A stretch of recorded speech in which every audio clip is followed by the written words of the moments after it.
أكبر الله أكبر وحده صدق وعده ونصر عبده وأعز جنده وهزم الأحزاب وحده لا إله إلا الله والله أكبر الله أكبر ولله الحمد الحمد لله وكفى والصلاة والسلام على رسول الله المصطفى وعلى آله وأصحابه ومن اهتدى أما بعد وأشهد أن لا إله إلا الله وحده لا شريك له يا أيها الناس اتقوا ربكم الذي خلقكم من نفس واحدة وخلق منها زوجها وبث منهما رجالا كثيرا ونساء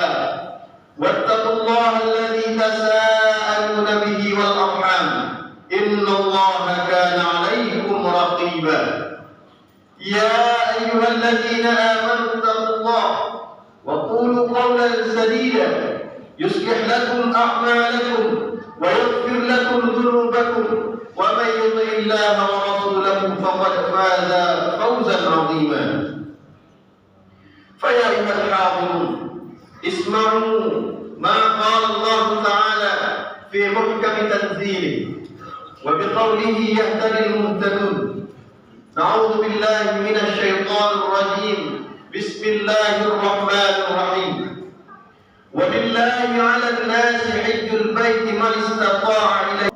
Sidang jamaah salat Id rahimani wa rahimakumullah.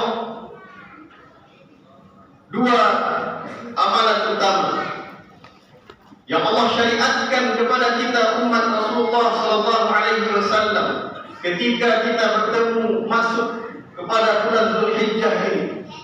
Pertama, ibadah haji, dan kedua, ibadah kurban. Muslimin hamba Allah, telah sama-sama kita ketahui bahwasanya ibadah haji merupakan rukun Islam yang kelima, yang mana Allah wajibkan kepada kita untuk segera melaksanakannya ketika kita sudah memiliki kemampuan.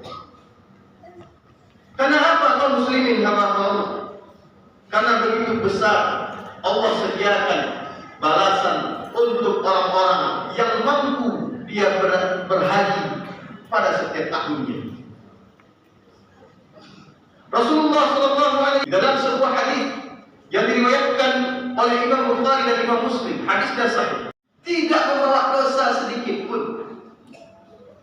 Sebagaimana yang Rasulullah SAW dari hadis yang diriwayatkan dari Abu Hurairah, hadis riwayat Imam Bukhari, Rasulullah SAW bersabda, "Man hajja lillah falam yarfuth wa lam yafsuq." Barang siapa yang berhaji demi Allah, karena Allah, falam yarfuth, dan dia tidak berkata-kata yang membangkitkan syahwat, wa lam yafsuq, dan mereka juga tidak melaksanakan kegiatan atau amalan-amalan kefasikan, raja'a kayaumi waladhu ummuh, maka dia nanti pulang ke tanah airnya, pulang ke rumahnya dari bahkan kaum muslimin hamba Allah, orang yang pergi berhaji itu Allah akan ganti harta-harta mereka, karena pergi haji itu membutuhkan biaya yang mahal, membutuhkan persiapan yang cukup besar. Maka Allah Subhanahu wa ta'ala akan mengganti itu semua. Makanya kalau ada orang yang pergi berhaji, maka yakinlah kita, kalau kita sudah sampai di tanah suci, berniat melakukan haji maupun umrah, maka yakinlah kita, harta, uang yang kita belanjakan di jalan Allah itu, yang terjadikan modal untuk berangkat itu, nanti akan Allah ganti dengan harta yang lebih baik.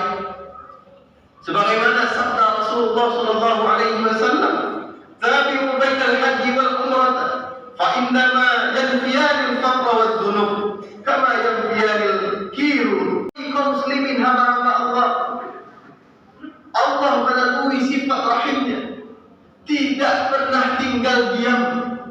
Allah sediakan bagi kita peluang demi peluang Supaya apa? Supaya kita yang tidak bisa berangkat ini bisa juga nanti memperoleh pahala-pahala yang mana nilai pahala itu mendapatkan pahala yang besar seperti pahala yang didapatkan oleh orang-orang yang melaksanakan ibadah haji.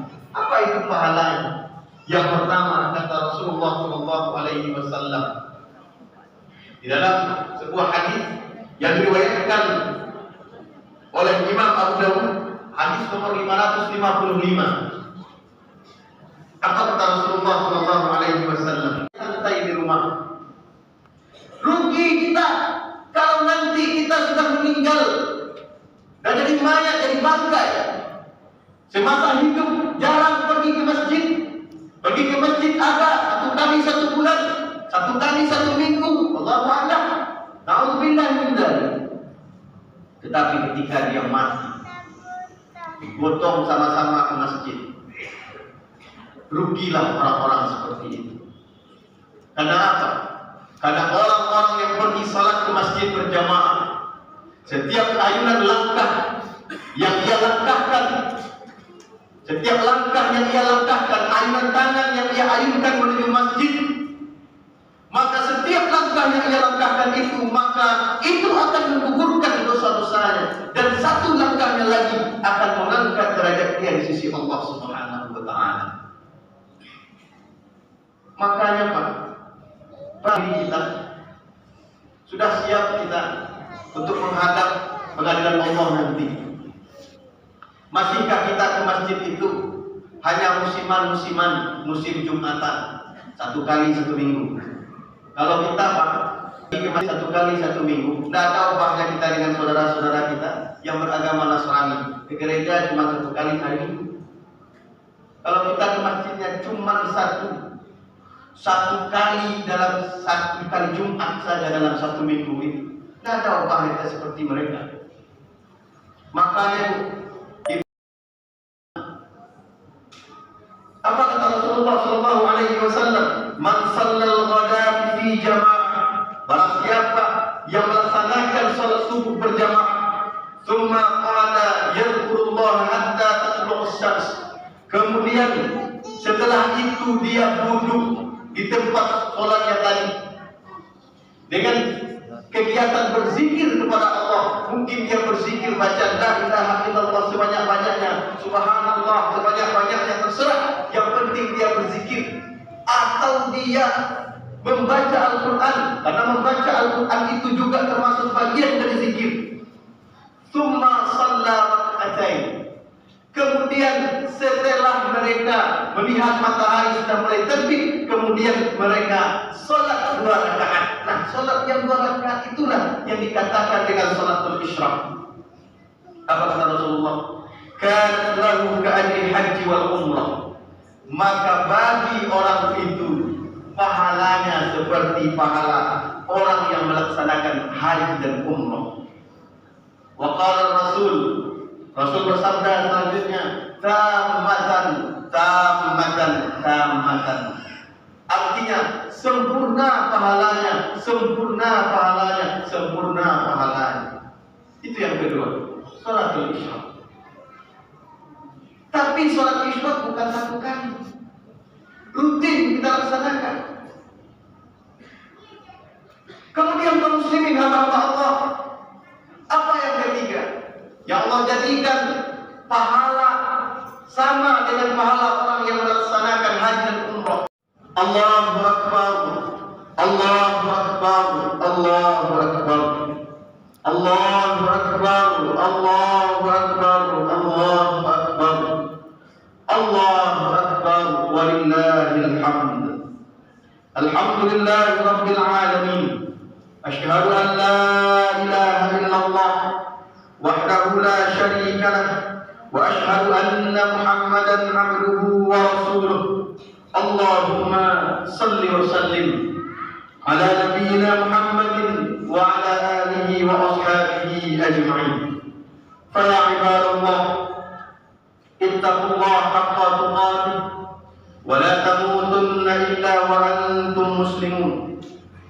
Qala Allah ta'ala fi kitabihil 'azim, إن الله وملائكته يصلون على النبي يا أيها الذين آمنوا صلوا عليه وسلموا تسليما اللهم صل على محمد وعلى آل محمد كما صليت على إبراهيم وعلى آل إبراهيم إنك حميد مجيد وبارك على محمد وعلى آل محمد كما باركت على إبراهيم وعلى آل إبراهيم في العالمين إنك حميد مجيد اللهم اغفر للمسلمين والمسلمات والمؤمنين والمؤمنات الأحياء منهم والأموات إنك سميع قريب مجيب الدعوة ويا قاضي الحاجات اللهم اغفر لنا ذنوبنا ولوالدينا وارحمهما كما ربيانا صغيرا اللهم إنا نسألك الهدى